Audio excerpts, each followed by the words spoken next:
Premium class train, কিন্তু তাতে 800 কিন্তু আটকানো যায়নি।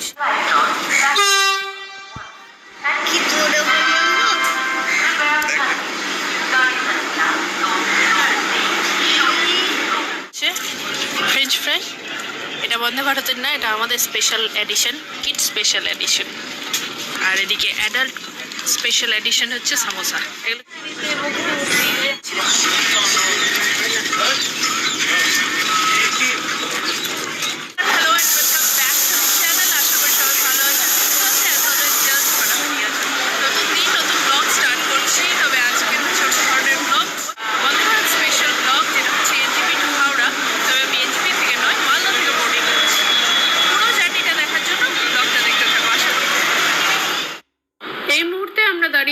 মালদা স্টেশন, মালদা স্টেশনের 1 নম্বর গেট। যারা আগের ভিডিওগুলো দেখোনি তাদের বলবো, আমার এই চ্যানেলে ডেলি ব্লগের পাশাপাশি ট্রাভেল ব্লগও প্রচুর পরিমাণে আপলোড হয়। আজকের ভিডিওটাও দেখো, অনেক কিছু নতুন জিনিস জানতে পারবে এবং আশা করি তোমাদের খুব ভালো লাগবে।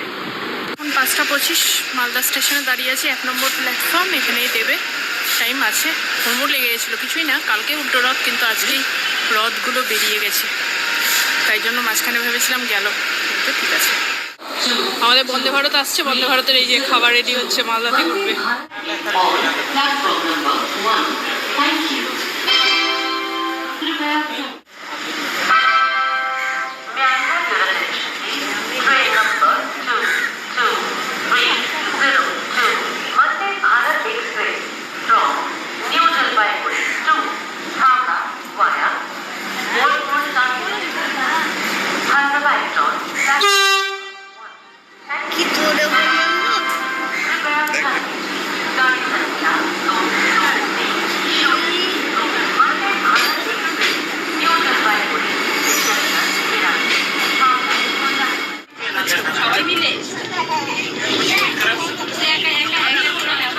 Indian Railways wishes you a happy and comfortable journey.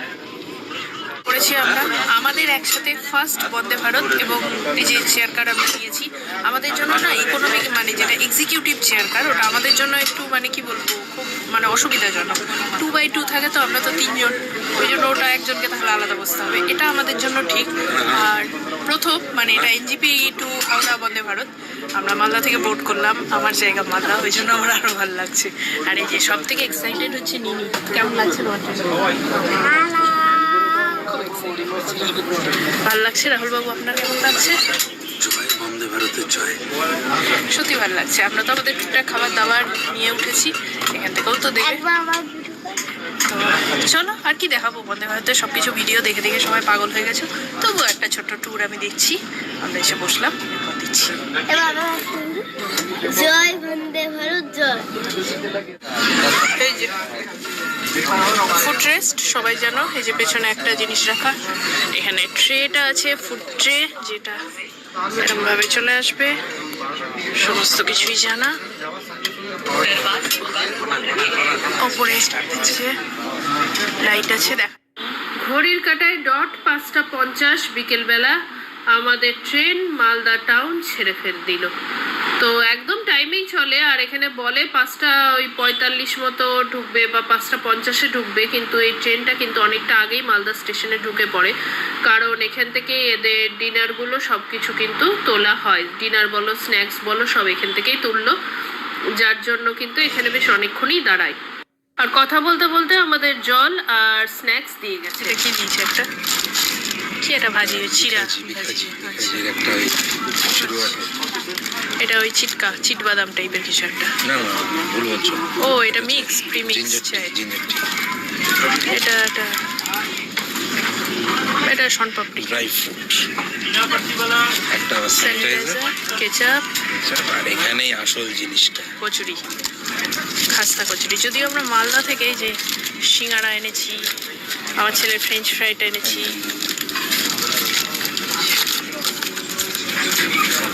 আমরা দুটো নিয়েছি, এই যে একটা আর এই যে একটা, দুটো হচ্ছে ফ্রেঞ্চ ফ্রাই।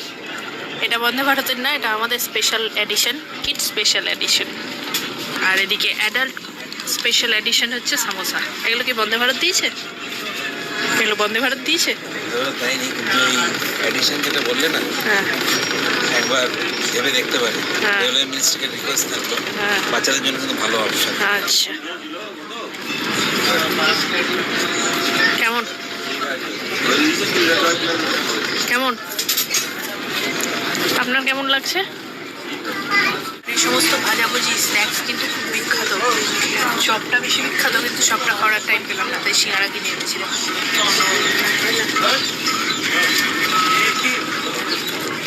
এটা দেখো, সব থেকে বড় ব্যাপার হচ্ছে সিঙ্গাটা স্পেশালিটি কি, এর মধ্যে নারকোল আছে কুচি কুচি, গোটা গোটা মটর ডাল, আলু যেমন গোটা গোটা, যেটা আমরা কলকাতায় দেয়, বাদাম, মশলাটা অসাধারণ।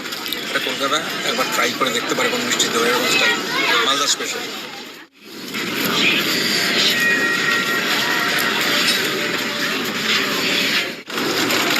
প্রিমিক্সে ফার্স্ট চা খেলাম, দারুণ লাগছে চাটা। প্রিমিক্স খাইনি কখনো, টি ব্যাগ খাই, কিন্তু প্রিমিক্সটা খাই না। চাই তো খাওয়া ছেড়ে দিয়েছি, খুব ভালো লাগছিল। সলিড পুর ভরে দিয়েছে, ভালো খেতে।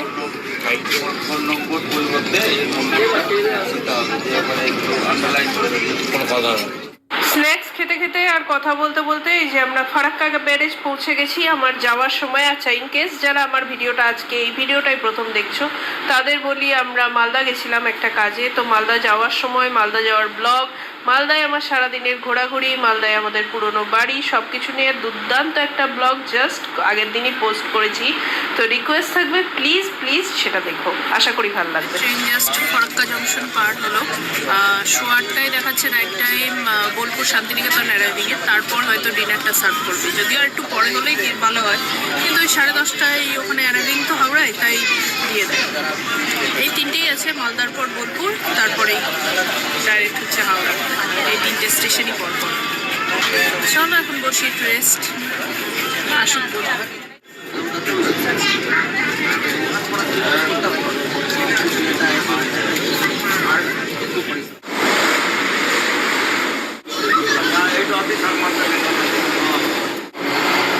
আর এটা হচ্ছে টয়লেট, নর্মাল টয়লেটের থেকে অনেক বড়, huge area.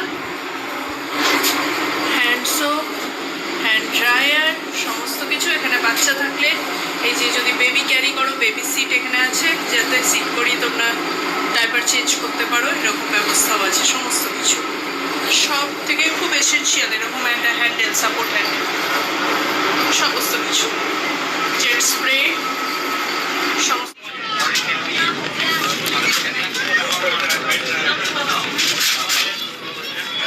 Vande Bharat express যেটা এনজিপি থেকে ছাড়ছে, যেটা আমরা এখন বসে আছি, সেটা ওখান থেকে 3:05 ছাড়ে। তারপরে নেক্সট স্টপেজ হচ্ছে বারসই জংশন, যেটা 4:35 নাগাদ এসে দাঁড়ায়। তারপরে নেক্সট স্টেশনই হচ্ছে মালদা, যেখান থেকে আমরা বোর্ডিং করলাম 5:55। এরপর নেক্সট হচ্ছে বোলপুর শান্তিনিকেতন 8:20 অ্যারাউন্ড, এবং তারপরেই ডিনারটা সার্ভ করে দেয়। এবং তারপরে লাস্ট স্টপেজ হচ্ছে হাওড়া, 10:30 নাগাদ ছাড়ে। তো ইন বিটুইন এই যে দ্যাট টাইম, মানে মালদা থেকে কলকাতায় আসা যাওয়ারটা এবং আসারটা, সকালে যেটা এনজিপিতে যায় ওটা মোটামুটি ওই সকাল 5:55-তে হাওড়া থেকে বোর্ডিং করে, আর মালদায় নামায় হচ্ছে 10:30 মতো। তো দিনে দিনে যদি মালদা যাওয়ার কোনো কাজ থাকে, তাহলে এই ট্রেনটা না, এই বন্দে ভারত নর্থ বেঙ্গলের খুব ভালো একটা ট্রেন। ইভেন যারা বোলপুর শান্তিনিকেতন থেকে রাত্রিবেলায় মালদা ফিরতে চাও, ওই কলকাতা ফিরতে চাও, তারাও কিন্তু এই ট্রেনটা ইজিলি বোর্ড করতে পারো। 8:00টায় 8:20 নাগাদ উঠে 10:30, 2 ঘন্টার মধ্যে কলকাতায় নেমে যাচ্ছ। আবার সকাল সকাল যারা বোলপুর শান্তিনিকেতন আসতে যেতে চাও, শান্তিনিকেতন এক্সপ্রেসটা অনেক বেলা করে হয়। তো এটাই উঠলে তোমরা ওই 6টার দিকে যদি ওঠো, 8টার মধ্যে কিন্তু বোলপুর শান্তিনিকেতন নেমে যাচ্ছ। তো বোলপুর যাওয়ার জন্য এবং মালদা যাওয়ার জন্য এবং ওখান থেকে কলকাতায় ফেরত আসার জন্য, দুটো ক্ষেত্রেই কিন্তু এই ট্রেনটাকে আমার খুব ভালো মনে হচ্ছে। বেঙ্গল যাওয়ার জন্য, দার্জিলিং যাওয়ার জন্য তো অবশ্যই, কিন্তু মালদা বা শান্তিনিকেতন যাওয়ার জন্য কিন্তু এই ট্রেনটা আমার খুব ভালো লেগেছে। খুব ভালো একটা অপশন হতে পারে। হ্যাঁ, ফেয়ারটা অবভিয়াসলি একটু বেশি হয়, কিন্তু ভালো অপশন। আর এই যে জানলাগুলো যেহেতু বড় বড় কাচের উইন্ডো, তাই বিশেষ করে গরমকালে সূর্যের আলোটা আসবে বলে এরকম আর একটা করে এখানে কি বলবো কাভারের মতো সিস্টেম করা আছে, যেটা টেনে দিলে তোমাদের ডাইরেক্ট রোদটা আসবে না। এগুলো এখন বা রাত্রেবেলা খুব একটা কাজে লাগে না, বিশেষ করে এই যে গরমের গ্রীষ্মের সময়টাই তো বেশি, তখন এসি চললেও ওই জায়গাটা প্রচণ্ড গরম হয়, আর ডাইরেক্ট সানলাইটটাও লাগে কাচের ওপর দিয়ে। তো সেই জন্য এই ব্যবস্থাটা খুব সুন্দর ব্যবস্থা, এরকমভাবে টেনে নামানো যায়। ঘড়ির কাটায় এখন 8:15, 8:20-তে বোলপুর শান্তিনিকেতন ঢোকার কথা ছিল, কিন্তু 8:15-তেই বোলপুর ঢুকছে। চলো দেখি।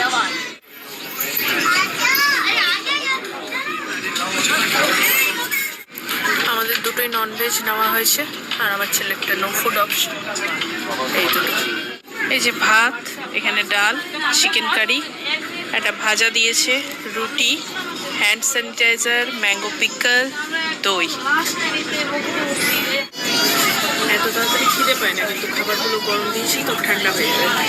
বেকার বসে বসে থেকে কোনো কাজ নেই, খেয়েই নিই। তবে আমার ছেলে খাবে না, ওর খাবারটা আমি নিয়ে নিচ্ছি, ওটা বাড়ি গিয়ে খাবে। লেট হবে, কিন্তু এখন খেতে চাই না।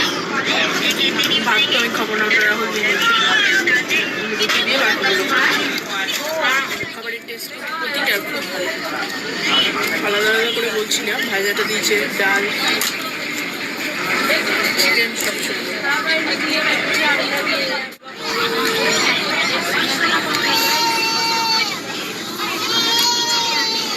কেমন খেতে? ভালো।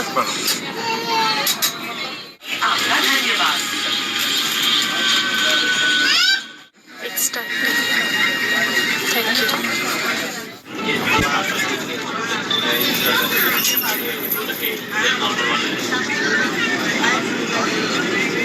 এত প্রিমিয়াম ক্লাস ট্রেন, কিন্তু তাতেও আরশোলাতে কিন্তু আটকানো যায়নি, সে আরশোলা ঘুরে বেড়াচ্ছে। আর এটার ব্যাপার কি দেখো, ক্লিনলিনেস একতরফা হয় না, দুতরফাই হয়। মানে যতটা রেল অথরিটি বা স্টাফদের ব্যাপার, ততটা আমাদেরও কিন্তু সে বিষয়ে গুরুত্ব দেওয়া উচিত। আমরা জানি ছোটোখাটো খাবারের টুকরো থেকে হয়, এবং যেটা আমাদেরও একটু মেনটেন করা উচিত, আর স্টাফদেরও এত ভালোভাবে ক্লিন করা উচিত। কারণ এগুলো নতুন ট্রেন, নতুন কোচ, এখন থেকে যদি এই প্রবলেমগুলো ইস্যু হয় না, একটা টাইম গিয়ে দেখা যাবে যে এত ভালো ট্রেন পুরোটা আরশোলায় ভর্তি হয়ে গেছে। এখন থেকেই যদি খুব ভালোভাবে পরিষ্কার করা যায় এবং জিনিসটাকে অল্পেতেই মেরে ফেলা যায়, তাহলে কিন্তু জিনিসটা মানে ছেয়ে যাবে না। নাহলে এটা বাড়তে বাড়তে সেই একই গতানুগতিক ব্যাপার গিয়ে দাঁড়িয়ে যাবে, মানে যতই ভালো কিছু করো সেটা করবে না। এত প্রিমিয়াম ট্রেন কতদিনই বা স্টার্ট হয়েছে, তার মধ্যেই আরশোলার উপদ্রব যখন ধরতে শুরু করেছে, তখন ব্যাপারটা কিন্তু খুব ট্যাক্টফুলি কেয়ার করে ব্যাপারটাকে মানে কন্ট্রোল করা উচিত। এই যে দেখো, দুটো ইয়ের পাশে দুটো গ্রিন আছে, তার মানে দুটো টয়লেট ফাঁকা। এক্ষুনি দুটো রেড ছিল, মানে লোক আছে। যেটাতে লোক থাকবে সেটা রেড হয়ে যাবে, যেটাতে লোক নেই সেটা গ্রিন হয়ে যাবে। এটা দেখে টয়লেটে যেতে পারো।